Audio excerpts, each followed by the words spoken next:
Probably, Well, let's ask I would have that. to say that. What is moving you?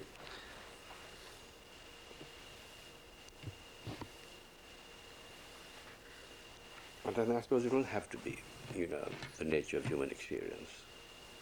It will be as simple as that. Yes, I'm giving so much. I'm, yes, yes. Probably I've moved away from one to the other.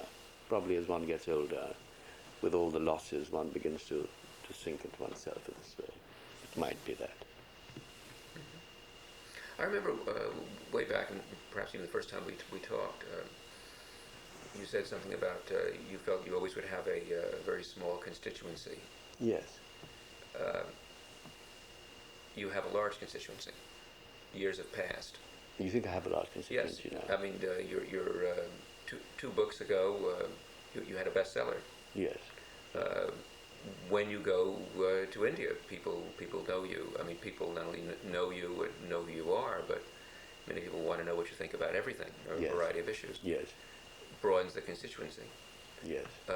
Does that fact alone change? No, it doesn't. You see, because I've always felt cherished. You see, you must know that. Mm-hmm. I've always felt cherished.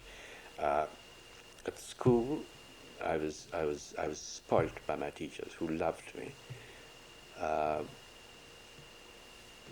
My father loved me, and that was important. And then I went to Oxford, and I had people who, some of them admired me. Though you had very negative things to say about Oxford. Yes, yes. And then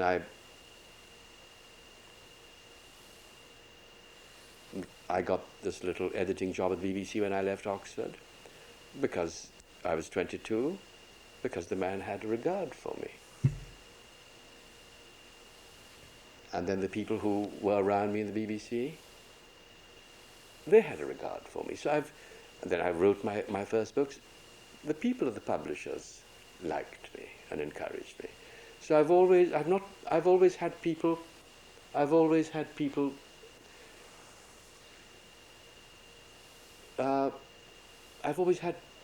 the regard of people, this intellectual regard, you see. I've always been aware of that, and I've always written for people in that way, directly. One addresses a book mentally to one or two people, different parts to a different person. So I've never, and then remember that my reviews in the New Statesman were liked when I was a reviewer. Mm-hmm. People liked them. They were thought to be funny. I always had the feeling that you didn't like them, though. I hated the books, but I liked them.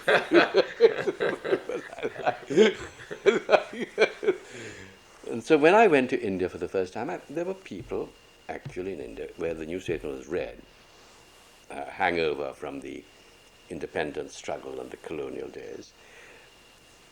People knew who I was. It was quite remarkable because I wrote for the New Statesman. Mm-hmm. When my name would be on the passengers who had booked sleepers in the long-distance Indian trains, I remember that, there were people who would come up and greet me. They'd seen the name in the previous year or two in the New Statesman once a month. Mm-hmm. And they got to know the name. So I've never been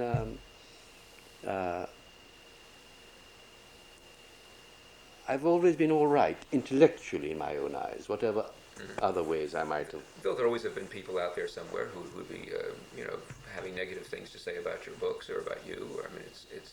I mean, no artist is safe from attack. Yes, but I've always had this feeling of having people who regarded me, and yes. So this idea of, you were saying that now constituency has grown. So, and one is, even though you vowed early on, or said early on as a fact that you're always going to have a very small constituency. Well, compared with the giant successes of the time, one does have a small constituency, and one is foolish to expect otherwise.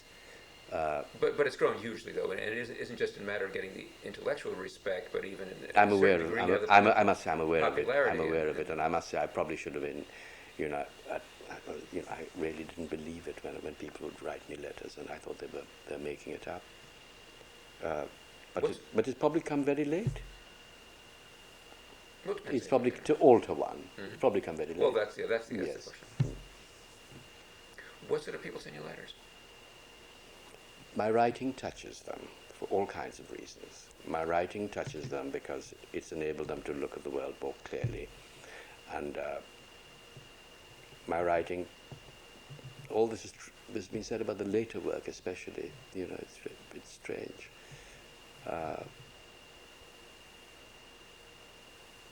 I think that my writing touches them. You just said that you write books or parts of books specifically for different people. I'm curious. No, the early books. The early books, not Yes, I was saying that when I was writing, I would think I'm addressing this person or that person who likes my work. I see. You know, so especially addressing to that person. As I'm writing, it was just a figure in my head as I was writing. I was thinking that X or Y would like this. X would like this. I'm writing this for Y, really. You know, there's that kind of thing. Some fellow novelist or critic Or someone of the publisher, or someone I knew very well. You know, yes. And now you write that for yourself. You're not writing. Are you addressing anyone when you're writing that book? I'm writing for myself now. It's all for me. It's all for me. It's pleasing me. It's pleasing me, and I have confidence in my judgment now. This is all part of the security I've talked about. That's come to me rather late, and as I said, it probably came to me 14 years ago. Quite late. When did the title come to you? I mean, I know the reference within the book, but I'm curious. The word mutinies. I suppose it came when I began to write about the Russell, the William Howard Russell trip. Well, there's a case now in which you changed your mind about someone or something about Russell. Yes. I mean, you at first tended to disparage, or at least think of him as an imperialist, whatever. Yes. This is a dreadful way we read books. Dreadful way which many people read books. People read books to find their own ideas of what the book should be like. Do you see? You have to learn to read a book for what the writer is doing there. You have to read books for themselves. But I wasn't doing that with the Russell. I had this very special way of looking and very nervously was trying to see the bits of that silly thing, I was trying to do, very unfair. I read Balzac in that bad way when I was young. I was looking for profound psychological truth in Balzac, not seeing that he was creating France, modern France, at a great rate and with great excitement, and that was what it was. That was Balzac. Not missing what the man was doing, from looking for what I thought should be there. What have you been reading lately? Lately? Lately. Lots. I've been reading a lot. I read I read Flaubert. I read the first 150 or 200 pages of Madame Bovary. Almost unbearably pleasure. Almost a sensual delight. Fabulous experience, but I couldn't go on. I felt it was so good, so good. The details so well chosen, so fast. The conscious painting of this whole bit of France, that whole society. I felt it was a burden to the writer how he's going to go on. And I couldn't wait for the. I didn't want to wait for the set pieces, nor could I wait for the humiliation of the lady. I couldn't take that. I wouldn't be able to take that. You've read it, of course, before. Oh yes. So it was an absolute delight, and I stopped. And lots of other things. Been reading nice book about France too. My Mrs. Trollope, the lady who wrote about America and the Americans, Anthony Trollope's mother. She wrote one about Paris and Parisians. Very nice. What else have I been reading? I read The Way of All Flesh for the second time. The first reading was when I was very young. I read this just a few weeks ago. Books about Cézanne. I'm a constant reader. I've read a short story by Conrad, Youth. I read it.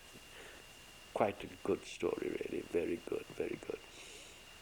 I read all the time. This is one of the great advantages of not being a critic. You don't have to read modern. Exactly, exactly. All, is it? I was so seared by being a reviewer between 1957, 58 to 1963. I was so seared by that experience. I still remember it, really. The torment of those books arriving in those parcels. From that torment. Yes, yes. Reminds me of that passage in this book when the screenwriter asks you to read his screenplay to give you your You opinion like of that, it, and you say in fact that you just can't do it. Then No, but the point I make is a nice point. Did you get the point? I wrote it down, in fact. Go ahead. Because it's meant to be a kind of unusual point.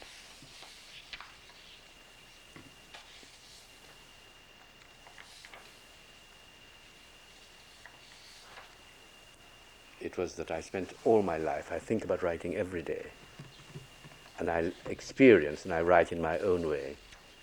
And what is good for me isn't good for anybody else. I'd given all my adult life to writing. I thought about it every day. I wrote and experienced my own way. The two things were linked. My judgments were good only for myself. That's it, yes.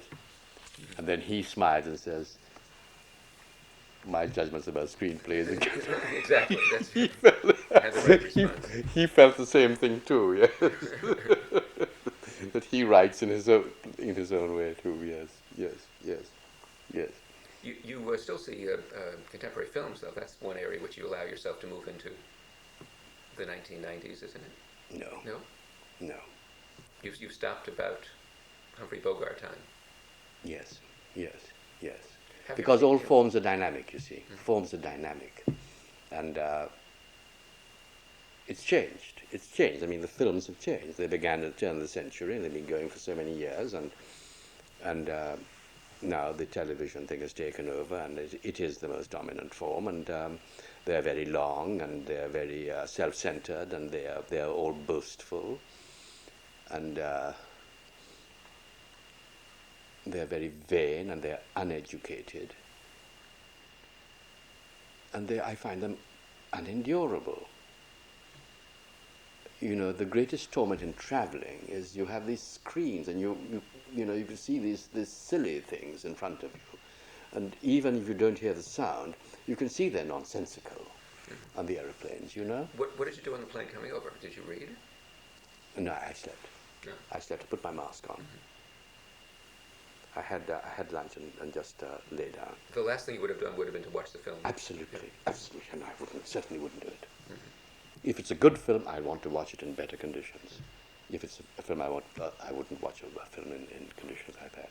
The fact that these films are shown in these things like aeroplanes, with all the noise and it's the attitude, that's part of the attitude. I mean, they're meant to be looked at in this trivial way. It's like people who write books to be read in underground trains or trains. Well, the latest thing, too, was they were having these small portable VCRs. I mean, they would rent to people getting on planes, so you could watch your own on this size screen in front of you, your own film. You would check it out as you would a book at the paperback stand, and pop in a cassette and watch that while you're on, which is a step behind. Yes. I would say. Yes. How on earth can you read a book in a train or plane with attention? Reading is something I want to savor. I have such regard for it. I want to watch a great film. I really want to contemplate it. Well, also, that's something as well about that. But this way of making films is for somewhere you can just leave it and go back to it, back to it, you know? Well, there's also this great disadvantage of watching films on a VCR. And I'm thinking of the fact that, as we talked before about Kurosawa, would be one, for example. I couldn't imagine watching it on a small screen. No. I mean, you need that expanse. No, exactly. That's where that art was made for. Yes. The big image. It's a dynamic form, and you've probably the film is finished as that kind of form. Probably something else is going to come along. Forms are dynamic; they're changing. You know, the thing about Flaubert began to write Madame Bovary in about 1851 or thereabouts. That's 140 years ago. What he did is accessible to all of us. You can use it now, but we can't write the Flaubertian novel any longer. It's gone. It's done. We have to do our own work, and so the filmmakers have to do their own work too. It's changing all the time. That's the beauty of it. And you know, when you think I began to write 34 years ago, it'd be nonsensical for me to be writing the same kind of novel I wrote 34 years ago.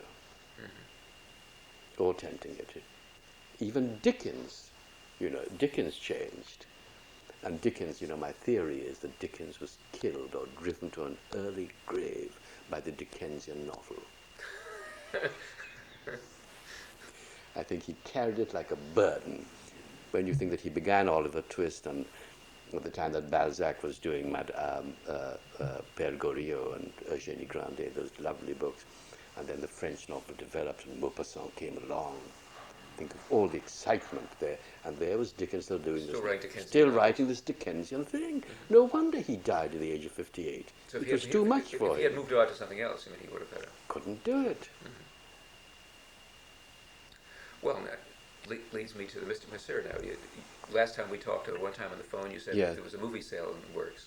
Well, I don't know whether we can talk about this because we checked this man up, and although he doesn't pay people, but I don't know whether you can say this on the thing. This has to be. Okay. This has to be. This. He just did Joyce Carey. Was Beresford? It was the last one that he did. Yes, but apparently he didn't pay. What's his name? The writer. I forget what.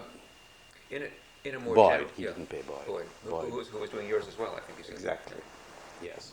And so that's a dreadful story. Speaking in a more general way, then, certainly I won't mention if you don't want to, but the very notion that, in this case or in other cases, yes, somebody might conceivably want to film one of your early. I think it's unlikely. I think now that the forms have diverged too much. When I see that rubbish in the aeroplanes, I know that there is no possibility of any, because my writing is far too intelligent. It requires intelligence, too intelligent for the plane show. Too intelligent for the plane show, but one of the changes in the movie industry is that more and more you find these independent people going in for intelligent work. Yes, going for smaller scale intelligent work. I mean, the fact that a film which I still haven't seen, in fact, yes, like My Left Foot, yes, would have been such a relative success, and yet a movie which would have been made years ago, they would have said, oh, this is not a suitable subject for a popular. But I'm not looking for it. For it. I've lost interest in it. I've come to this rather conclusion now about the form, the film form, that it's diverged too far from me. Have you ever seen a Martin Scorsese film at all? No. Here's one I find very, very interesting. Is he good? Very good. This one he has now called Goodfellas, which is still another mafia picture. It's awfully good, I thought. Interesting filmmaking. In any case, were you, for example, to write a novel about Trinidad, or story, would not resemble the early ones? That's No, it wouldn't be. No. How can it? It couldn't. Too much. The world has changed too much. I have changed. I bring too much experience to it. Do you have another novel in mind? Not a novel. But remember, in all my talk about writing and everything else, the thing that I think that is eternal in writing is the need for the narrative. Narrative must always be there. So all this experimentation about having people shuffling cards and things like that. You get a book of loose sheets and you put the pages together in your old way. This is. Who are you thinking about? I think somebody did that. Didn't a man called B.S. Johnson do that? Publish a book in a series of loose sheets. This B.S. Johnson wasn't a major seller, I don't think. Loose sheets? Probably some sheets were blank. I don't know. But narrative is fundamental. There are only a limited number of things you can do with words, and there must be a narrative on which things are hang. Some forms of narrative, the actual forms vary and vary, don't they? There are different ways of writing, different ways of narrative. So you're thinking narrative, not necessarily... Narrative, yes. And not that... the novel is, why the novel? Why the novel? It was the essay, as I said, in the 1830s. Why should you? I mean, there's so much of it. Everybody writes novels. They train them. They have courses in writing novels. How can it be interesting? And it really means just dressing up your experience, putting a little cosmetic here and there. Well, in some cases, they're acts of the imagination, let's say. Exactly. And I think probably one is looking for that, the true act of the imagination. Yes. And then it becomes original. It doesn't become it doesn't become a novel in the pattern of so and so. There are people, they're taught, write like this, read this, and write one like that. And of course, if I read, let's suppose I'm young and child, I read Madame Bovary, I might say, well, I might do the same thing for my little patch of the world and try to write in that way. But it was done by somebody else. It's not my book. So what I write then will not be interesting. There was some survey that I read reference to, which... I'll tell you what about the novel. Mobutu at one time said that all that the Congo needed was a good novel. Is that what he said? Like a 5-cent cigar. He said, we've done very well, but I must report this single dereliction in our national story. We haven't produced a Congolese novel. And he said, there is coming up the Festival of Negro Arts in Nigeria next year. And I think the Writers' Union should be put to work to produce a novel for that conference. That is the attitude to the novel. The idea of part of one's national product, part of one's national pride. People talk of it like that, don't they? And still we haven't had a Congolese novel, have we? Don't think so. Don't think so. But the idea of the novel, well... But the idea of a political leader even saying that is kind of unusual. I mean, you're not going to find George Bush saying that, or That he was. He hasn't read an American novel since Yes. Thomas Clancy. I think he reads. I wonder why. I think somebody must have rebuked him. Somebody must have rebuked Mobutu at some conference. Right. Oh, you people, you Congolese, you. Where's your art? Yes, where's your art? And he said, "Good, I'll settle that." I think you have that book, The Return of Eva Peron, with the essay about the Congo. Yes. We'll have the thing about Mobutu there. Is it on that shelf? Or?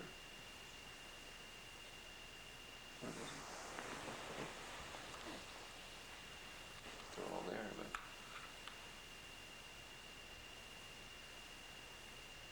Probably it isn't here. Probably it isn't. I'm sure it is. I can't find you the actual quote. No, it's going to be...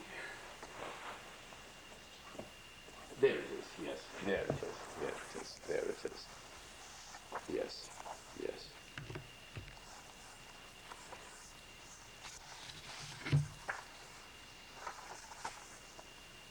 Zaire has a music and dance. To complete her glory, Zaire needs a literature. Look at this, here we are, that paragraph. Mm-hmm.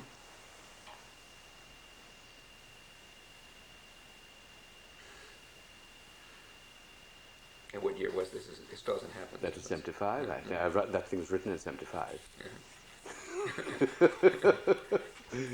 You see, a lot of the world is in my writing already. You see, a lot of the things are there. I was going to one of our last talks, and I love this. You said this was the point of the bestseller, and you said, I thought that Johnny the Reader liked fast food, and it turned out that he liked a good meal. We'll see what happens with this one, whether he likes. Yes, it actually has had a good time in England, This book has a good time. Yes, it's very full of material, really, isn't it? It's pleasure to read for people. No, it's very, very stimulating. I was interested that when I said how I thought it was one of your best books, you said right away you thought it was your second best book. Yes. Do you think that? Yes, absolutely. Mm-hmm. Yes. I think it's. It's very big. and it's very rich, and it's full of stuff that I myself would. I'm staggered I got it, and I'd like to read it later. Do you ever do that? I mean, read your book again? Often? No, I often forget them now, you know. I went to Guyana on this time to Trinidad, and I didn't read the book, you know. The book I wrote, The Middle Passage, I didn't read it again. And they reminded me of the things I'd said, and I'd forgotten. Mrs. Juggin reminded me that I had written that she was reading Colette's The Vagabond. I'd forgotten that. And I'd utterly forgotten I'd gone to stay with Juggin's family in their country house.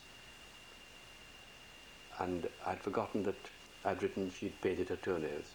She said those two details, Mrs. Juggin, who's an American, the painted toenails and the book she's reading made the greatest impression on people. And they had slipped my mind. So I was driven then, after 25 years or so, to look at the book. And this was in Guyana, you say? Guyana, British Guyana, from the Middle Passage. Yeah. I deliberately didn't read it before going.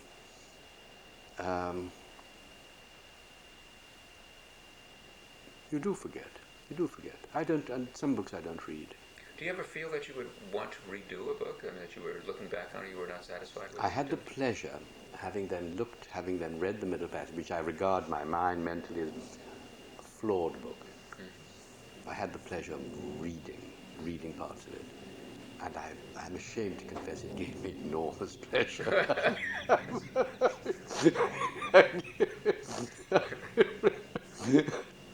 I thought we'll have to read it again. I thought the first chapter was very good. I wouldn't change it. I wouldn't change it. No, I've never thought of redoing things. That's why I date them, because things are off their mood, their time. They're off their mood and their time, and I'm particular to date things. And sometimes publishers knock out the dates. They don't understand why I put the dates in. You had mentioned before about sex, and it certainly strikes me as we're talking about the books of that period that Gorillas is the only one I can think of in which you really confront sex directly. Is that true, or? Yes, it's a book. Gorillas is very interesting and very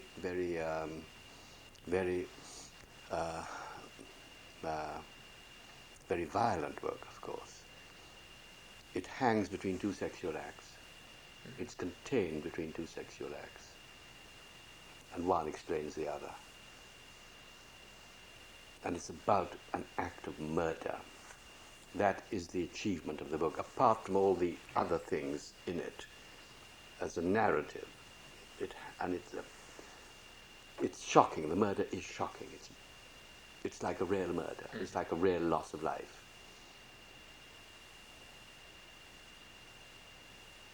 And the sex is there, and there isn't. I think the reason why The Bend in the River was so popular, I've seen the ladies reading it. Johnny's also reading it, right? No, I think the ladies read it more. The ladies read it a lot. Well, it's a very good book. Let's start with that. But the ladies are very fond of it. I think it's because of the sexual element. Although I was particular, never ever to have any physical detail.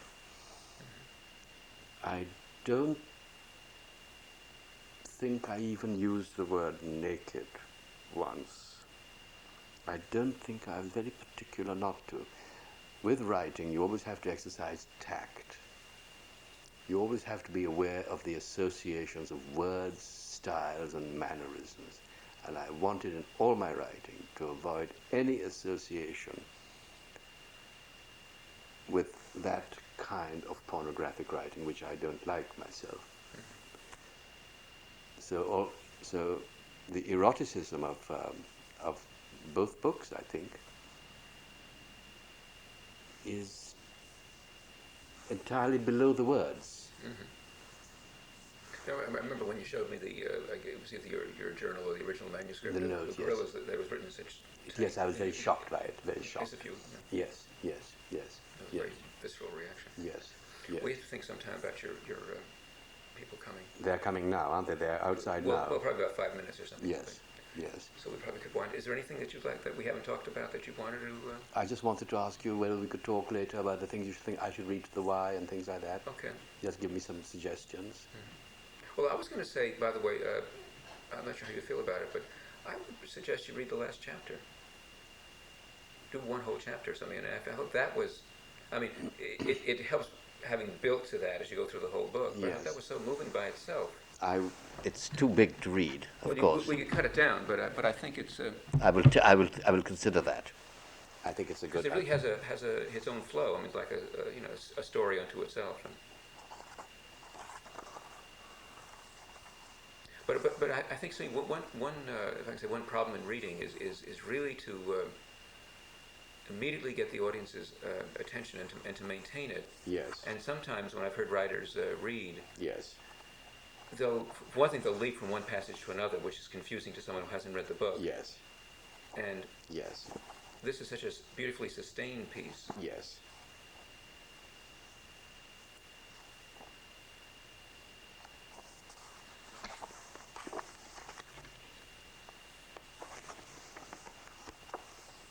Well, I told the girl from Viking,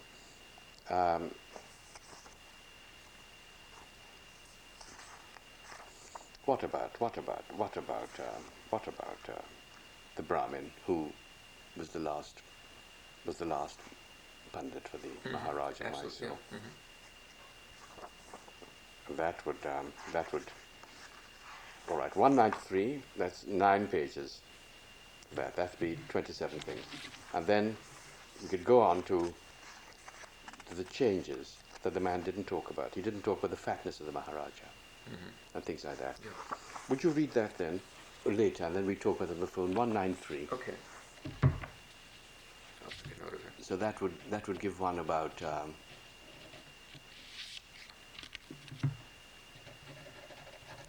about 36 minutes. And so you think for the Y reading here, a single chunk? A single chunk is good. And I said the last part is really, it's so self-contained, and also it flashes back to the earlier one. I thought it really would... It's hard to hold the reader with that.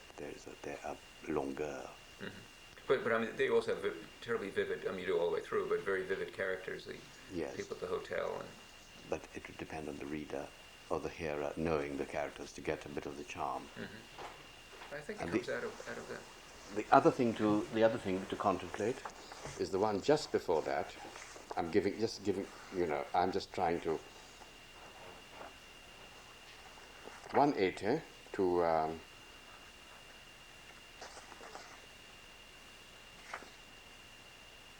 193. Yes, just before that, 180 to 193. Okay, I'll look at that again. And then there is the killing scene in the village. Yes, so that's it. Mm-hmm. The terrorists live now purely for murder. That will read very well. But it's a very violent thing. It will hold people, but it's very violent.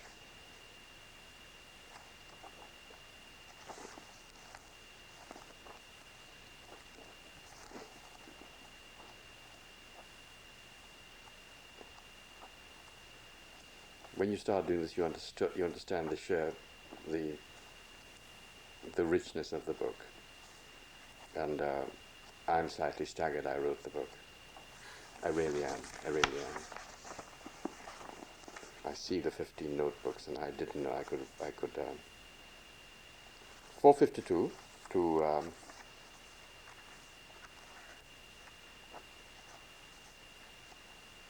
461. Where did you write the book? In Wiltshire? The final draft was written there, yes. You didn't write it in India while you were there, did you? I worked night and day. I did all of this, and then after a few days, I always tried to put it in order. From my notebooks, yes. You see, I'd go and see a man, then I'd come and take the notes with him, and then after a few days, I'd be doing 3 or 4 things at the same time. Yeah. I'd be traveling, I'd be looking, talking, thinking of the future, and then putting order into this thing. And actually producing copy, working very fast. Because I remember earlier, the earlier books, you always made it clear that you wrote them in a different place, that you would be in one place, and not till you got somewhere else could you sit down and... Yes. And in fact, when you were living Area of Darkness, you were writing Yes. So what I tried to Mr. do, Knight, I think it was, or something. what I tried to do, I tried to shift the place. When I was in Goa, I tried to pick up on the Bombay material. I see. I tried to do it like that. So So the basically, experience one was step complete. removed, if The not experience was complete. It couldn't be added to. But if you're in Bombay and you're writing about Bombay, things are always happening. You know, and you wish to change, then you have to cut it down at some stage. I'll go and talk to, and we talk on the phone. Yes, fine. You think you've got enough? Oh, I think so. And if not, we could talk. But if I'll go over my notes. Just in passing, I just want to say a few of the people who are coming on Saturday, just for your interest. Yes. I think you've met John Guare before, who's a playwright who has a play on called 6 Degrees of Separation, which is the big successful play in At the New York. moment. Who's a friend? He's up at Lincoln Center. Yes, yes. But he's a friend who's coming among others. Yes. And a woman named Martha Clark, who actually she's a neighbor upstairs, who won a MacArthur Fellowship last year as a stage director. Yes. She'll be here. Yes. A few of the others. Mimi Kilgore, who you met before from Houston, remember? Yes, yes. And so on. Yes. Who has this play competition that, in fact, Anne works with her on that, on her A play competition. play competition among the women writers. Yes. She's in charge of it. Black women writers or just all, women all, writers? all women writers. Yes. And actually there'll be 2 people from the Times, Vincent Canby and an old friend named Walter Goodman, who is now, he's the nonfiction television critic of the Times. But a very good friend who knows a lot about. Well, in fact, it's curious enough. He was actually the acting editor of the magazine section when I did that piece about you a number of years ago. He's worked his way all around the Times. So, Well, I better but I think go. you better go. I better go. Let's go and have lunch with Peter Mayer. Do you know him or? Oh yes, yes, yes. We had a quarrel. That's why we're having over lunch. He dillied and dallied and came to negotiate about this book, and we took it to Heinemann. You see, we took it in England.